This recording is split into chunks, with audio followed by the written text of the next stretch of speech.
So moving on to our next topic, which is oil prices. You talked about this on the show before, and like we talked about, that part of the reason why they're high is because the Biden administration has a pretty like hostile policy towards fossil fuel energy because he wants to focus on green energy.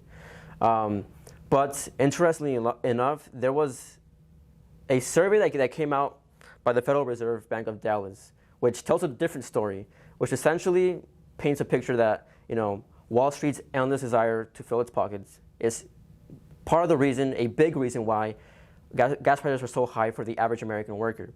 So in this survey, they asked 141 oil and gas firms, like, why aren't you guys pumping more oil? Like, what's the reason?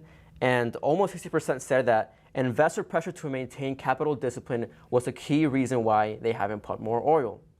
So a little bit of backstory.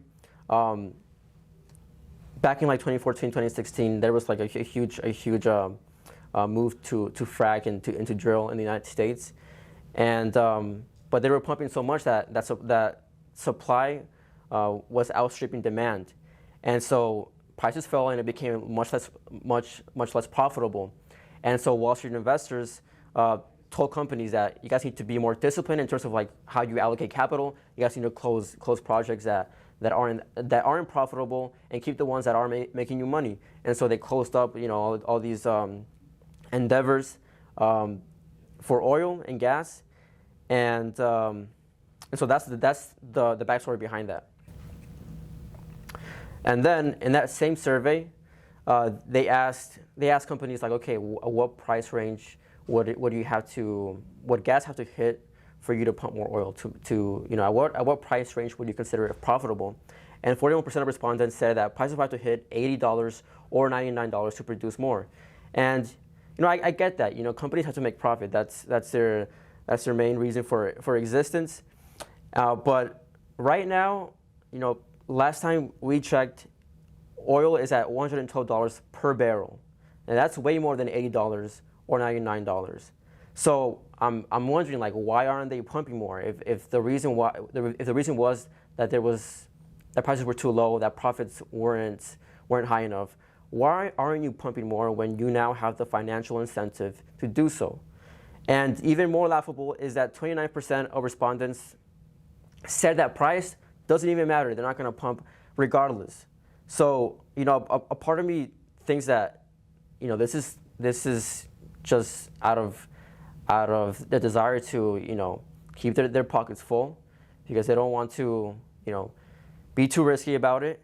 And part of the reason why they say that they don't want to invest is, again, like they say that the environment right now, in terms of the political environment, with Joe Biden being so hostile towards energy, is just part of the reason why they're not doing it. But I think they're using that to deflect responsibility from the real reason, which is, you know, they want to line up their pockets. And again, if the problem was that Biden's green energy policies are the reason why they're not pumping more oil, I mean, Biden's agenda for his first term is dead. Like, he's not going to be able to accomplish any of his green energy policies. So you have no threat in regards to Biden's agenda for at least 2 years. You know, nothing's going to get passed in terms of green energy. So what excuse do you have? I think Wall Street needs to step it up and, you know, start pumping more oil. The government should pressure them to do so. I mean, to alleviate the pockets of the working class, the average American worker. Yeah, so to that point, I also believe this is kind of a ripple effect. After the COVID-19 pandemic, the oil industry suffered extreme losses, and investors prioritized safe profits, obviously. So industry leaders say even though it is a few climate regulations enacted by the Biden administration, they do feel this sort of climate pressure from investors. So to your point is, not only there are very few regulations right now enacted by the Biden administration, but they do feel this kind of pressure, this socialized pressure that's been created about being climately active. And so investors do feel this pressure.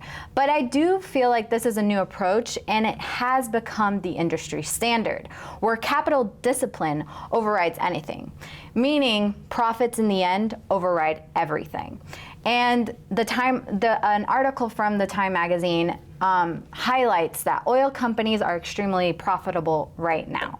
And Wall Street firms generally prefer that the companies return those profits to their investors, obviously, either through dividends or stock buybacks. And they'd rather do that than spend it on new projects that may be profitable down the road. So again, we see this kind of, oh, I'm kind of too scared to invest in something new, even though I know it could lead to, more drilling, more oil, and reduction of gas prices, but they don't want to take the risk. And they want to continue to line their pockets like we've seen before. They're always lucrative means to their moves. And you definitely have seen that this has now become the oil and gas industry. This has become the new way of the industry standard, where it's capital discipline, meaning lining their pockets with money.